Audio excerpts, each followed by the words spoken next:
In the aftermath of a fiery apocalypse, humanity clings to life with little hope of a future. And into this world awakens Diana of Themyscira. But what can Diana save when so little of the world she loves remains? And what will become of Wonder Woman when she learns the truth of what happened centuries ago? Daniel Warren Johnson's 4-issue miniseries Wonder Woman Dead Earth was published in 2020 under DC Comics' Black Label imprint, and follows Princess Diana, who has suddenly woken up in a post-apocalyptic Earth. The causes of Earth's destruction are vague, but centuries earlier the planet was scorched, and now a small band of survivors fights to stay alive in a barren wasteland overrun by grotesque monsters known as the Hydra. The fight to save what's left of humanity will reveal what caused this apocalypse, and challenge Wonder Woman's values of love and compassion in a brutal, hopeless world. Wonder Woman Dead Earth is a high-wire act of tone and thematics. A brutal and bloody post-apocalyptic survival story that slams headfirst into a superhero tale that embraces the core truths of its lead hero. And the power of this story is that Johnson is able to keep both of these tenets in balance with one another. Dead Earth is grim, it's exciting, it's frightening, and it's inspiring through its use of compassionate brutality. Here we'll examine the Mad Max meets Greek myth future created by Johnson, the heavy metal action art that brings this story to life, and how this shocking apocalypse emphasizes what makes Wonder Woman an inspiring hero, no matter how dark the world becomes. Spoilers ahead for this recent DC Comics miniseries. Dead Earth opens with a small group of survivors led by a young woman named Dee as they scavenge for food, only to be attacked by a Hydra and stumble upon the cryogenic pod of Wonder Woman. What happened to Diana? What led to the death of the Earth and all its heroes? As Diana searches for answers, she quickly liberates the survivors under the control of the ruler Thaden and sets off to bring the remains of humanity to her home island of Themyscira. But the answers waiting for her there will force her to reckon with her own forgotten role in the apocalypse. DC Comics has played around with the idea of apocalyptic futures for years, often through its Elseworlds publishing line, or various time travel stories that place our heroes into worst-case scenarios. So it's nothing new to place a long-standing hero in the wreckage of everything they fought to protect. But the idea remains compelling, even when it's been done so many times. The dynamic of having iconic beacons of hope surrounded by worldwide failure is an easy way to test the mettle of these characters. Sometimes, writers choose to sacrifice their heroes' core beliefs in service to a dark, cautionary tale. Other times, these become stories of redemption, pulling back the world from the brink of destruction and affirming the aspirational ideas that birthed these heroes in the first place. And what makes Wonder Woman Dead Earth striking is its ability to stay in the gray area between these two approaches. The world of Dead Earth is a more extreme, mystically infused take on a global apocalypse, with the world destroyed through war and something called the Great Fire. And while humanity's violence is the cause of Earth's sudden destruction, Johnson also has human-created environmental catastrophe play a role in our doom. The Earth is fragile, and humankind's destructive nature, on both a short-term and long-term, has consequences. The world that limps on in the aftermath is a sort of feudal nightmare, with few holding power and the rest in service to the whims of brutal men. That plays as a perfect setting for Wonder Woman, who has always blended Greek myth with superheroics. Diana is a warrior, willing to use violence and even kill in the name of the greater good, and it's that dynamic that makes her totally unique from Superman and Batman. Diana will take a life if absolutely necessary, but she also values every life. And because Diana is an ambassador of the mythical island of Themyscira, but has also left her home to protect humankind, she exists within multiple tensions. These make Wonder Woman a challenging character to write, but are also the cause of her best stories. And Johnson uses these contrasts within Dead Earth as well. The seemingly inevitable destruction of the Earth is contrasted with Diana's immortality, and Wonder Woman's love of Earth and its fragile, self-destructive nature are in play with one another throughout Dead Earth. Really, this is a story of learning to love the world again when everything you love has been stripped away, and how we choose to treat one another when nothing is left. One of the things I like about writing Diana is her willingness to put herself on the line, said Johnson. She has this loving character about her, which you don't really see in Superman or Batman. Wonder Woman is not afraid to say, "I love you." Diana's relationship with Dee is the core of Dead Earth, which exemplifies the innate compassion of our hero that propels her tenacious fight for a better world. Even when Dee initially betrays her and imprisons her, Diana expresses a compassion for her that's an extension of her love for the world. It's alright, I don't blame you. Ha, very noble of you. No, not noble. It's because I love you. What are you on? Love? When I was much younger, I met someone, the first real person from your world I'd ever encountered. He was breathtaking, not in the way you might think. I don't speak of sensual attraction or emotional bonds. What I saw in his eyes struck me. Part fear, part curiosity, part kindness. I saw in his eyes a willingness to try new things like a child. It was because of him that I fell in love with people. It's why I fight for them, why I fight for you, even while Thaden's imprisoned me, even when you betray me. You're crazy. Who are you to talk about love? You don't even know me. Nobody can live like you say. It's inhuman. Exactly. Now, in the post-apocalypse, Diana is weaker than ever, but still strong enough to fight the Hydra threat. In this bloody, bone-crunching, flesh-tearing battle for survival, we find Diana's compassion lived out to its fullest.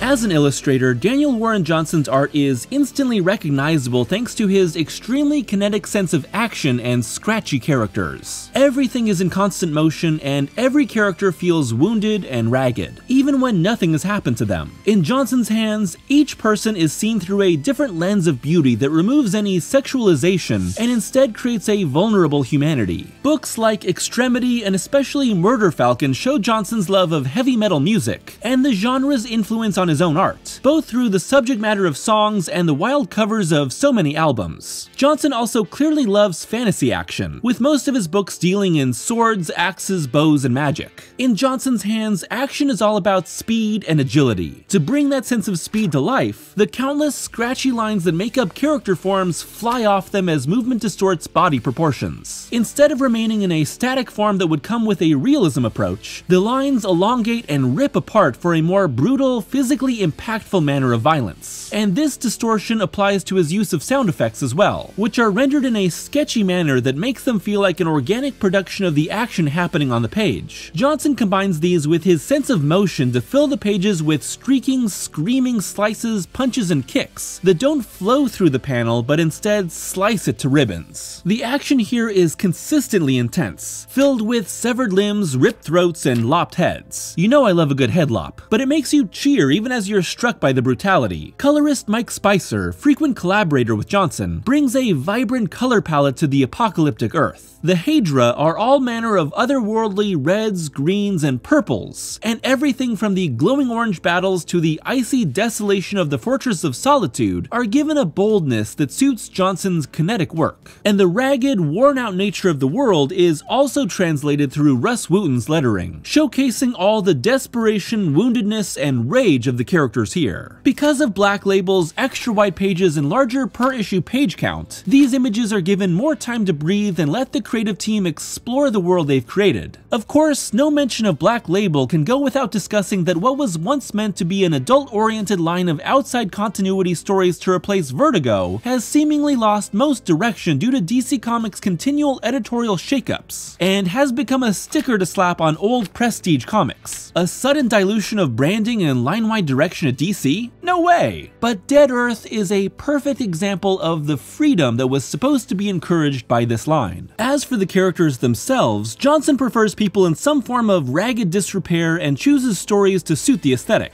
The desperate war of Extremity, the lo-fi metal adventure of Murder Falcon, and this feudal post-apocalypse all lack glamour and traditional beauty. Instead, his figures are often very limmy, gangly, scraggly creations, and the traditionally hyper-muscular nature of superheroes are reserved for only the most exaggerated creatures. When you look at Diana, you see power through her motion and the sheer destruction created by her attacks, instead of through overly rendered body proportions. And in Dead Earth, the heroine is almost constantly covered in dirt, scratches, matted hair, and tattered clothes that illustrate her warrior nature. There is also a sense of androgyny here, with men and women having fewer distinguishing features, especially when bruised and bloodied in battle. Wonder Woman herself is never sexualized sexualized but still remains feminine, and Dee also benefits from Johnson's androgynous approach, as she's clearly designed to echo Steve Trevor, and just as Steve was the first human to make Diana fall in love with humanity, Dee is the one to reignite that love after the world has ended. Diana's ability to be used as a metaphor for all types of both platonic and romantic love can be traced back to her origins, and why she's remained a feminist icon for nearly a century. Because the most important lasting relationships in Diana's history are with women, and because this is a story about love, trust, and the bonds forged and broken between women. What that means to Dee, Diana, Barbara, and more is what drives this story forward, creating its most beautiful and tragic moments.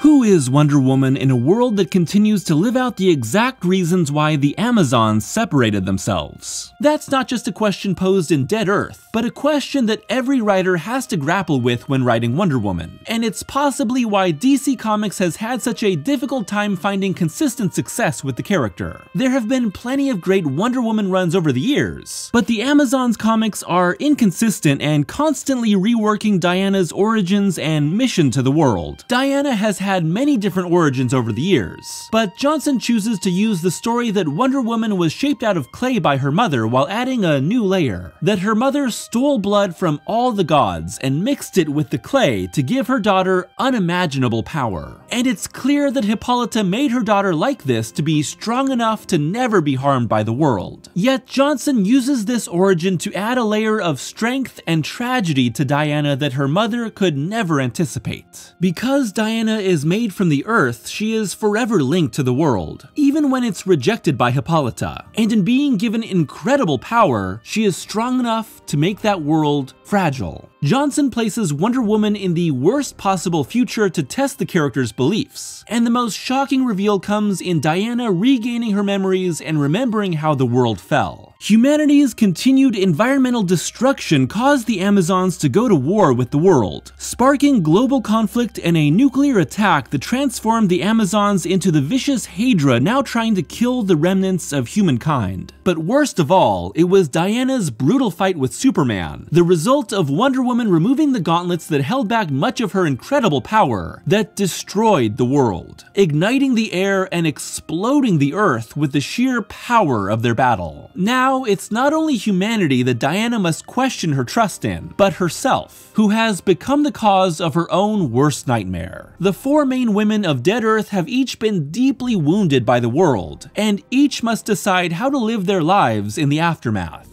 Dee was abused by the survivor camp she lives in. Barbara was experimented on and made more monstrous by survivors. Diana lost everything when Themyscira was attacked. And Hippolyta was abused by the gods, which turned her against the world, and then mutated by mankind, which turned her monstrous. Each of these women means something to one another and change each other through their relationships. Wonder Woman creator William Moulton Marston, along with his polyamorous wife Elizabeth Marston and partner Olive Byrne, designed Themyscira to be a female utopia that thrives free from the influence of man's world. And while the island's relationship to the world has changed over the years, Dead Earth explores that relationship as a cycle of abuse. And now, not only has Hippolyta's desires for her child brought the apocalypse, but Diana is now able to be hurt by that same world. It's the fears that every parent feels for their child, that something will go wrong, that the world will hurt their child like it hurt them, that they will be the cause of pain for their children in ways they never wanted. There's a kind of innate trust created by a mother and her child at birth, the life giver and the fragile life that depends on her. And there's a trust that an innocent child places in the world before they know how deeply they can be hurt by it. Dead Earth is human emotions and global fears rendered on an extreme scale. This has all been the story of what it means when you realize how terrible the world can be, and your own capacity for destruction, and how you decide to move on from that. In Dead Earth's climax, Dee must choose if she should trust the woman who caused so much of this suffering, and Diana must choose whether she should let the Amazons wipe out the rest of humanity to prevent another apocalypse from ever happening again, or find compassion for people that have the same destructive capacity that she does. And it's Diana of Themyscira's compassionate brutality that saves while it destroys, that fights for what we love, that sacrifices ourselves for something bigger than we could ever be, that doesn't fear destroying what remains in hopes of building something better in its place. In the end, there's very little we have in this world that is truly permanent. Not our family, not our possessions, not our minds, not even the ground we stand on. And in the face of inevitable loss, we can either choose to destroy what we hate, or embrace a radical compassion for each other. One will lead us to lose what we have even faster, but the other may give the world a chance for something better. If we will inevitably lose everything, what will we do with the time we have? Will you reach out to others? Will you fight for what's good in the world?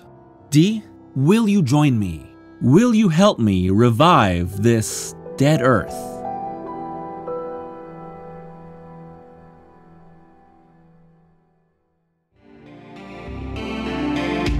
Thanks for watching today's video. This is my first video focused on Wonder Woman, and it's a long time coming. I've had a lot of different ideas on Wonder Woman-centric topics over the years, but reading Daniel Warren Johnson's Dead Earth was the exact spark that I needed to do this video. It's a pretty recent comic, so if you haven't checked it out yet, please do. It's easily one of my favorites in recent years. And ever since reading Murder Falcon, I've become a total fan of Johnson. So if you haven't read that yet, please check out Murder Falcon and also Extremity. And Johnson, at the time of this video coming out, also has a Beta Ray Bill comic coming out for Marvel, so I'm already excited for that. I'm definitely going to be doing more Wonder Woman videos in the coming years, and I already have a lot of different topics that I'd like to talk about. So if you like this video, look forward to those. As always, thank you to my patrons for their continued support. It continues to mean so much to me. And if you'd like to support me on Patreon, it's only $1 a month for early access to every video and extras. I'll see you again soon with another video, and until then, I hope that you're taking care of yourself, staying safe, watching out for one another, and reading some great comics. See you soon.